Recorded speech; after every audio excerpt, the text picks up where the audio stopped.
Le coin lecture.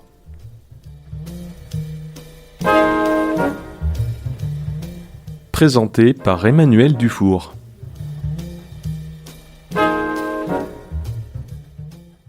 Chères auditrices, chers auditeurs, bonjour et bienvenue dans ce 22e numéro du Coin Lecture, l'émission de Radio Libres en Périgord dédiée à la lecture de textes d'autrices et d'auteurs locaux et contemporains.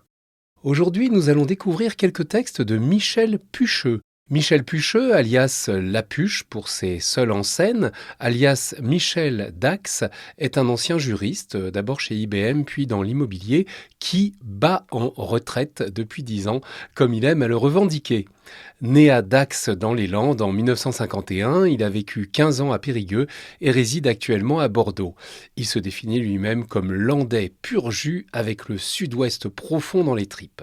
Au terme de sa carrière professionnelle, il s'est mis à l'écriture de poèmes, de nouvelles courtes, de pièces de théâtre et de paroles de chansons. Paraphrasant Corneille, il revendique qu'aux âmes bien nées, la valeur peut parfois attendre le nombre des années. Les textes que je vais vous lire aujourd'hui sont extraits de « On peut rire de tout, même de la coqueluche ». Tout avec un X, bien évidemment. Recueil de poèmes tendres et truculents sur les petits malheurs et les grands bonheurs de la vie. Michel Pucheux, sous son nom de scène Lapuche, a interprété les textes de ce recueil dans un spectacle seul en scène intitulé « Éclat de vers », vers s'écrivant V-E-R-S. Et maintenant, place au verbe de Michel Pucheux.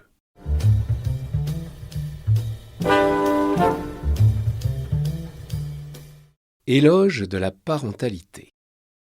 J'ai souvent entendu, ça fait bien 50 ans, de nombreux détracteurs au sujet des enfants, dire que, tout petit, ils donnaient des soucis, mais que, en grandissant, tous les ennuis aussi vont alors crescendo, étant à l'unisson de l'avancée en taille de nos ex-nourrissons.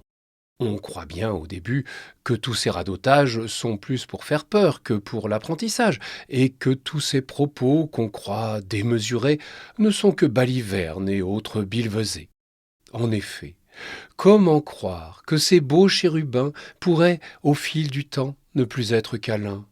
Comment imaginer ces chères têtes blondes devenir des gamins que sans cesse l'on gronde ?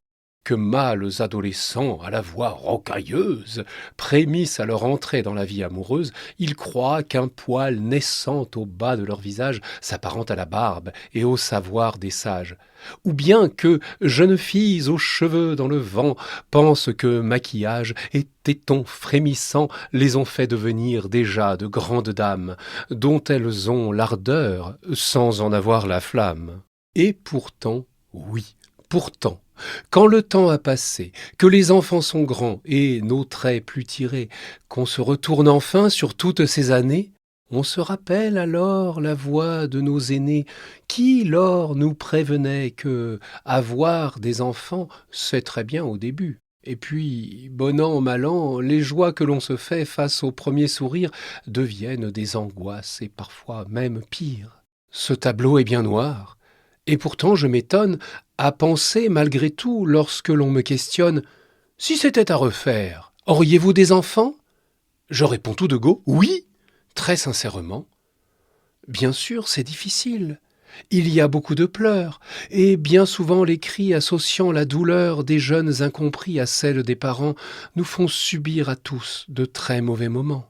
En effet, que tous ceux qui en ont pris plein la poire fassent donc avec moi un effort de mémoire pour prévenir les autres parents des impubères qui pensent follement éviter les galères, que tout ce qui se passe, tout ce que l'on raconte, pour eux la crise à dos sera laissée pour compte, qu'ils seront les victimes d'une affliction énorme. On ne peut lutter contre la montée des hormones. Oui, les pulsions arrivent, le petit devient grand, c'est fini le bébé chéri à sa maman. Il faut s'y préparer, car c'est inéluctable. Ça fait partie du tout d'une vie parentale.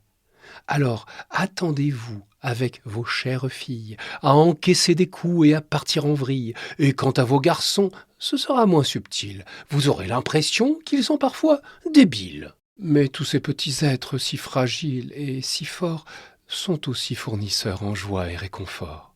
Et petit à petit, tous ces mois qui s'égrènent nous permettront de voir que ces petites graines, nourries de la guidance enveloppée d'amour, s'épanouiront au vent de cette vie qui court.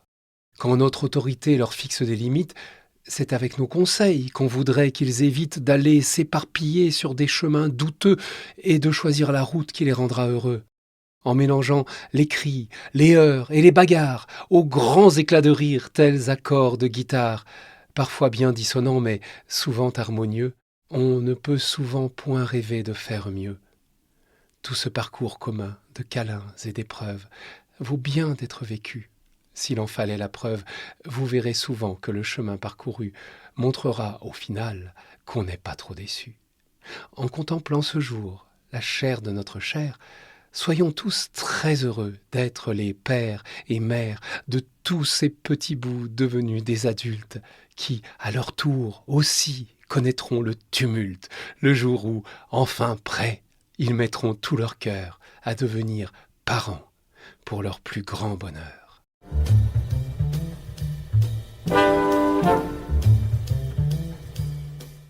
La fécondation. Phénomène de reproduction par pollinisation. Parfois accidentel, le plus souvent choisi, toujours le résultat d'un jet à gros débit, elle va dans l'instant faire prendre un virage aux deux qui se sont mis à cette belle ouvrage. Au début, tout se passe dans un élan lascif, oubliant la présence de tout préservatif. Allongé dans un lit ou bien sur une plage, assis sur une table, avec mains en calage, debout dans l'ascenseur ou bien dans une douche, l'important, c'est surtout que le tir fasse mouche. La femme qui s'écarte, l'homme qui gesticule, puis le précieux liquide sorti des testicules commence son périple du vagin par la glaire pour aller conquérir la place de l'ovaire. 2 à 500 millions de spermatozoïdes partent donc à l'assaut de l'espace ovoïde. Tous, furieux combattants, agitent leurs flagelles, chacun en espérant qu'après la bagatelle, il sera bien l'élu de toutes les cellules, en étant le meilleur pour pénétrer l'ovule. Quelle désillusion pour tous ces optimistes, dont un seul gagnera au bout de la poursuite, pour que, 9 mois plus tard, soit rempli l'utérus du fruit d'une victoire acquise à la Pyrrhus.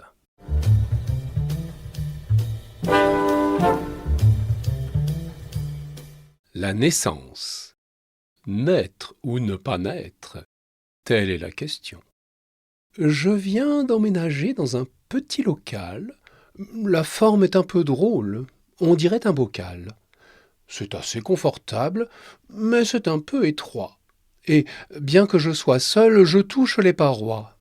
Vraiment, je me sens bien, un peu roulé en boule. Je ressemble vraiment à un petit œuf de poule. Mais que se passe-t-il? Il y a comme un truc qui tape, rapide et régulier. C'est comme une soupape. Je suis un peu inquiet, faut que je me contrôle. Au fait, j'ai mon cerveau qui peut jouer ce rôle. Ça fait bien trop longtemps que je suis sédentaire. J'ai envie de bouger et sortir de mon repère. J'ai envie de crier branle-bas de combat et me servir enfin des jambes et des bras. Zut, je n'ai pas d'appui. On dirait que je flotte dans un liquide chaud. C'est comme une bouillotte. Je ne peux pas marcher. Eh bien alors je nage. Mais il fait un peu noir, ça manque d'éclairage. Tiens, quel est ce murmure? On dirait qu'on me cause. Non. Ce n'est pas possible. Je fais une psychose. Je sais que je suis seul, isolé dans ma bulle. Pourtant, j'ai l'impression qu'il y a conciliabule. Il faut que je remue, il faut que je m'agite. J'aime bien l'exercice, mais j'avoue que j'hésite. Je vais y aller mollo, et pour me dérouiller, jouer avec mes mains en attrapant mes pieds, car je les vois, mes membres. Mes yeux sont grands ouverts. Je peux me déplacer dans mon petit univers.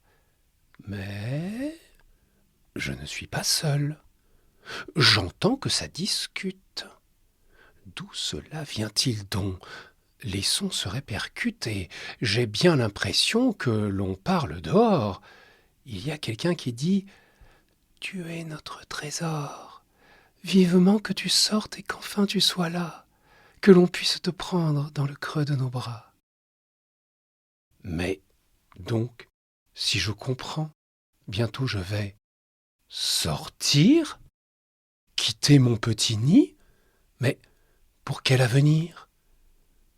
Je ne suis pas trop mal, même si je sens bien que je manque de place dans mon antre amphibien, que je sens par moments le poids d'une énergie qui tiendrait à me dire « C'est par là la sortie !» Cela dit, j'ai compté. 280 jours, oui, 9 mois que tout baigne, mais seul, c'est un peu lourd. Puis comme j'ai des yeux ainsi que des cheveux, je voudrais bien me voir, avant d'être trop vieux. En plus, j'ai l'impression que je suis attendu, que ça ferait plaisir que mon œuf soit pondu. Suis-je prêt pour mener ma vie à l'extérieur? Est-ce que vraiment dehors, le monde est meilleur? J'ai jamais vu personne. Qui va me reconnaître? Décision difficile de naître ou ne pas naître. Il se pose un dilemme, mais ne sait pas encore qu'il n'a pas trop le choix, qu'il a son propre corps, qu'il doit quitter le lieu du développement et faire enfin confiance à papa et maman.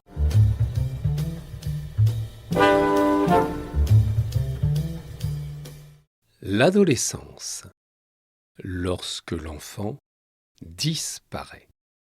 Le terme est bien chantant, et si l'on y prend garde, on croit le prononçant « ce ne sera point hard ». Nos tout petits bouchons, nos chères têtes blondes vont pourtant basculer dans un tout autre monde. On sait bien qu'il existe cette trouble période. L'imaginer néfaste, on est aux antipodes. Plus tard, on prend conscience, retrouvant le repos, qu'on était averti. Tout était dans le mot. On se rend alors compte, quand on le décortique, qu'il prend bien tout son sens de par sa phonétique. La première partie, c'est se les mettre à dos. Contester les parents, ça devient leur credo. Et quant à la seconde, l'essence est évidente. Car ça va carburer de façon impudente. L'enfant se disparaît et l'harmonie sommeille, car un être s'endort et un volcan s'éveille. Le changement arrive, sans que l'on s'y attende. Et beaucoup sont surpris, car bien peu l'appréhendent. Alors, permettez-moi, sans prétendre à leçon, de vouloir vous donner quelques explications. Ce n'est pas la chenille qui devient papillon, mais c'est plutôt un corps attaqué de prions, nous rappelant bien ceux touchant la vache folle, transformant nos petits en drôles de gogoles, et si pour la cornue, les agents délétères en font une victime vraiment involontaire, nos merveilleux bambins, la chair de notre chair, dans cet état dément, eux, vont bien se complaire. Mais peut-on l'éviter? Entends-je déjà dire? Aucune échappatoire, car ils doivent grandir. Ce n'est pas génétique, c'est une question d'âge, c'est la physiologie qui fera son ouvrage. Ça n'épargne personne, c'est la fatalité. Vous ne pourrez lutter contre la puberté. Ce sont les grands travaux menés par les hormones, montée des œstrogènes, de la testostérone, les gonades en branle fabriquant les gamètes vont nous les transporter sur une autre planète. Des réponses aux questions, le oui sera banni. Refusant les reproches, étant dans le déni, se sentant incompris et très désagréable, l'ancien enfant chéri devient incontrôlable. Comportements troublés, réactions impulsives, agissements doublés de crises convulsives, le cerveau, comme atteint de perte de neurones, nous l'affuble soudain d'un état asynchrone dont les répercussions et autres conséquences installent le foyer dans un état d'urgence. C'est l'oubli des préceptes et de l'éducation, Il n'y a plus de règles, sauf la loi d'exception. Sa piaule est son refuge, un vrai capharnaüm. L'ado est prêt à tout, surtout au minimum. Ne pas compter sur lui, voilà son logiciel. Et ne penser qu'à lui sera son essentiel. Donc, pendant quelque temps, qui dure des années, vous aurez chaque jour l'envie de trépaner ce nouvel arrivant d'une autre galaxie. Au lieu de dépenser trop de sous chez le psy, essayant de résoudre ce scabreux casse-tête, que se passe-t-il donc dans sa petite tête ? Des petits accrochages et des scènes pénibles viendront lors perturber votre vie si paisible. Puis naîtront des conflits, des tremblements de terre, dont certains dépassant l'échelle de Richter. Et, quand enfin il touche à la majorité, vous pensez que ça y est, c'est la maturité ? Mais c'est comme un yaourt avec sa péremption. La date n'agit pas sur sa transformation et le danger persiste, car le calendrier va donner du pouvoir à l'être singulier, faisant de lui l'acteur maintenant responsable de tous les tours de con dont il se sent capable, accumulant bêtises ou bien grosses bavures, comme quand il prendra en main votre voiture.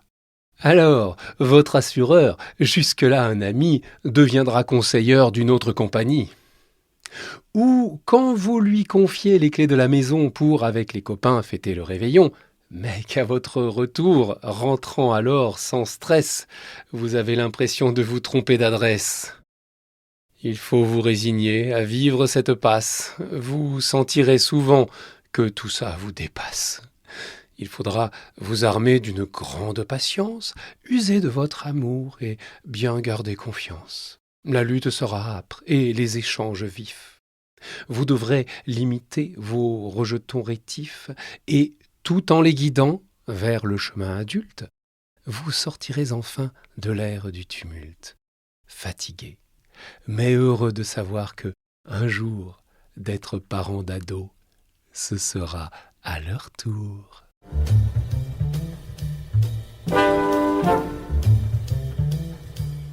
La ménopause notifie l'absence de règles dans les jeux de l'amour.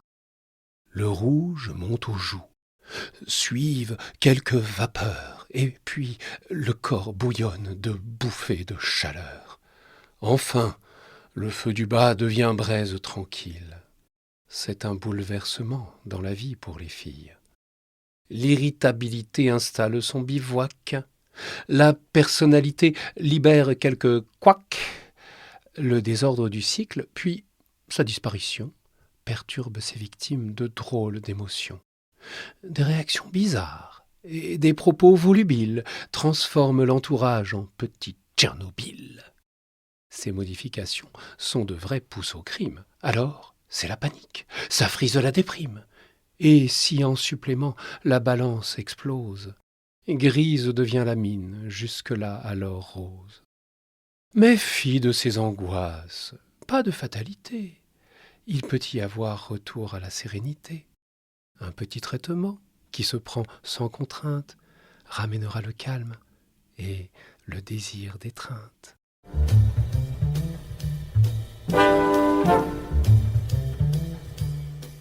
L'andropause. Pour qui sonne le gland. Un matin, le piquet reste jonché au sol.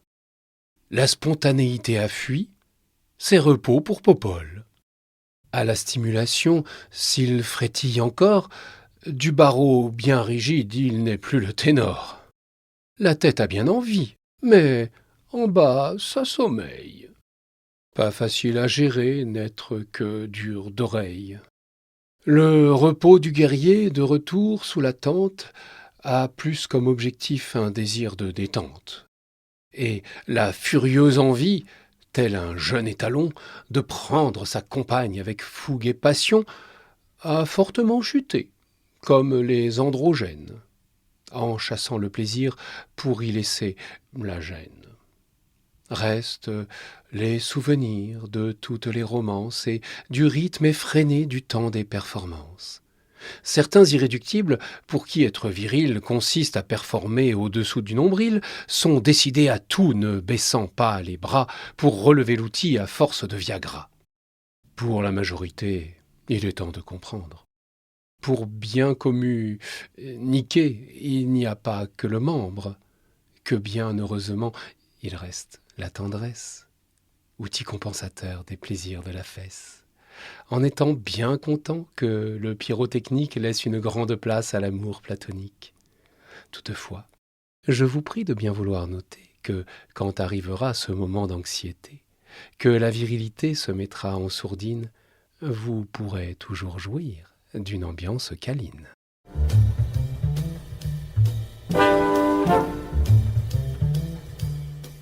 La ride, une commissure de peau lisse. Elle arrive souvent de façon insidieuse. Mais au fil des années, un sillon elle creuse. Collagène s'en va alors que élastine, à l'image du ventre de ceux qui crient famine, va distendre la peau, car en s'appauvrissant, elle la nourrit moins tout en la regonflant, offrant à nos mentons une flasque doublure, ou bien favorisant de viles vergetures. On nous l'a dit charmante, marquant le caractère. Dans la glace au réveil, c'est souvent la galère. Car si pour l'expression elle est plutôt flatteuse, on voudrait vieillissant la mettre en veilleuse. Mais rien n'y fera, sauf le poison botulique, toujours inoculé pour raison esthétique, ou bien pire encore, l'acte chirurgical donnant à chaque tête un aspect animal. Des traits très tirés, un épiderme lisse, n'accrochant pas l'alarme qui bien trop vite glisse, et puis des yeux plissés, et la même expression quand on ouvre la bouche que celle d'un poisson. Ne martyrisons pas notre bel épiderme, acceptons que le temps lui indique ses termes. Notre peau est vivante. Laissons donc lui les marques façonnées par les ans, les caresses et les claques, car toutes ces méandres coulant sur nos visages sont notre identité, font notre paysage. Enfin, sachez, messieurs, qu'un faciès buriné donne de la valeur à vos vieilles années. Et quant à vous, mesdames, pour faire bonne figure, il suffira souvent d'un petit peu de peinture.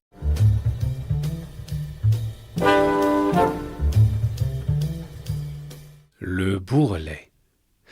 Quand la graisse rend un corps fou, c'est pas Byzance. Le mot, comme sa forme, est un peu disgracieux, et le porter sur soi n'est pas vraiment spécieux.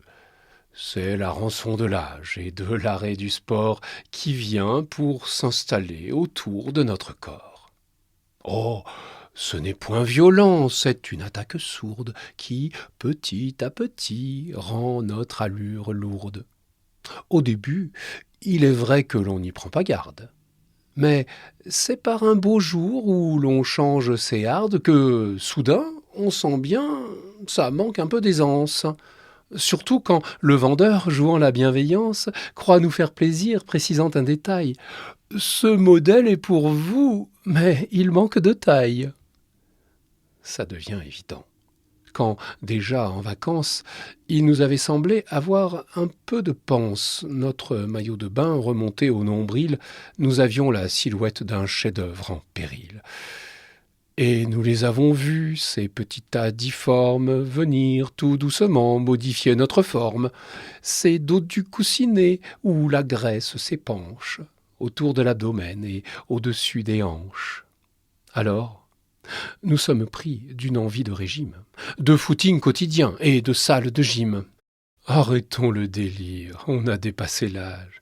Il faut se résigner, le temps fait son ouvrage.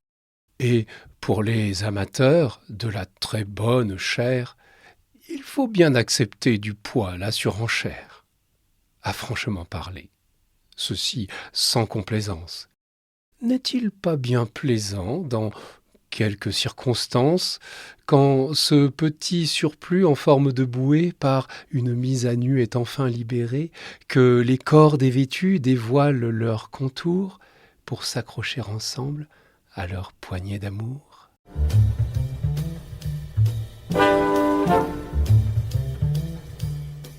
La sieste. Le moment choisi pour éviter de rester à ne rien faire.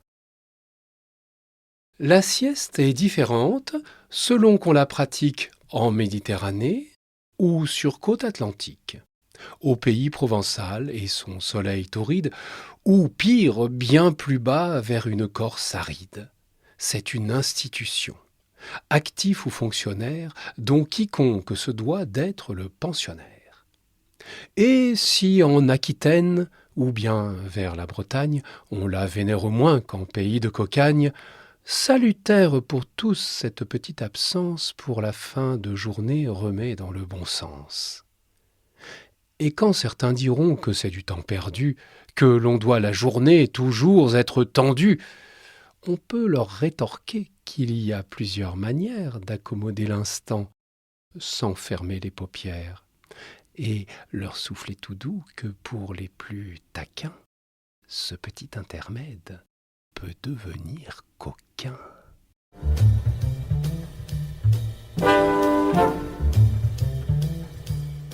Vous venez d'entendre quelques extraits de On peut rire de tout, même de la coqueluche de Michel Pucheux. Retrouvez l'actualité de Michel Pucheux sur son site web à l'adresse suivante michelpucheux9.wixsite.com/lapuche. Je vous épelle certains mots. Donc Michel Pucheux 9, c'est tout attaché. Pucheux s'écrit P-U-C-H-E-U et le chiffre 9.